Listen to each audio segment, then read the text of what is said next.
I'm sure by now you guys have heard of the waitress that got fired after getting a $4,400 tip. If you haven't, let me give you a little backstory. So an Arkansas waitress was fired after a group of Good Samaritans leave her a $4,400 tip. Restaurant manager ordered her to keep just 20% and split the rest with the entire staff, and then fired her for violating the rules. Let's talk about how not only is this extremely fucked up and wrong, it's also illegal. Okay, so she got fired because her owner told her that she needed to split the tip with everybody in the entire restaurant, even though the tip was only meant for her and the other server that took care of the party of 40. The owner told her that they could keep only 20%, which would have been about $100 each, and everything else could be split amongst the rest of the staff. According to other articles that I've read, she went up to the party of 40 and let them know that the owner wanted her to split the tip, and they were not happy with that. They said, no, we called ahead of time to make sure that you were going to get the money. We want you to get the money, so they asked for a refund for the money back. Then outside, they went ahead and gave her the money in cash. Because of this, the owner fired her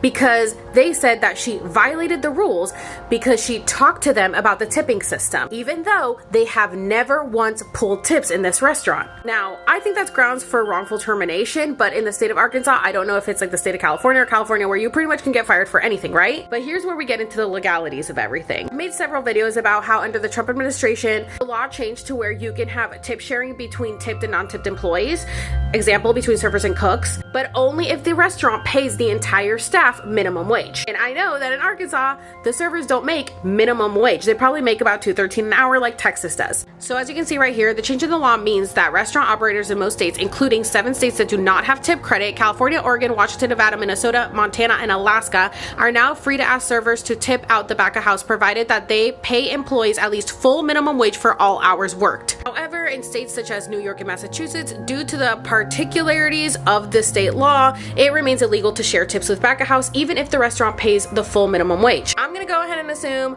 that that restaurant was not paying everybody a minimum wage. Therefore, they are not legally allowed to take her tip and give it to the rest of the staff. This is 100% wrong, 100% illegal. If you work at a restaurant where you're not making minimum wage and everybody else is making minimum wage and you're tip pooling, you better look into that because that's against the law. Of course, this story went viral. People started canceling the restaurant. The Google reviews went down to 1 star. But now when you do this, Google gets alerted when people are mass reporting or mass rating something at 1 stars, and then they delete all the reviews, which I don't think is fair, because if a restaurant does something wrong, people deserve to know the truth. So I suggest everybody goes on Yelp, because I don't think those reviews can be deleted that easily. The place is called Oven and Tap, and it was flooded with negative reviews on Google and Yelp after reportedly firing Brandt. The restaurant also appeared to have temporarily disabled its Facebook account, as they fucking should.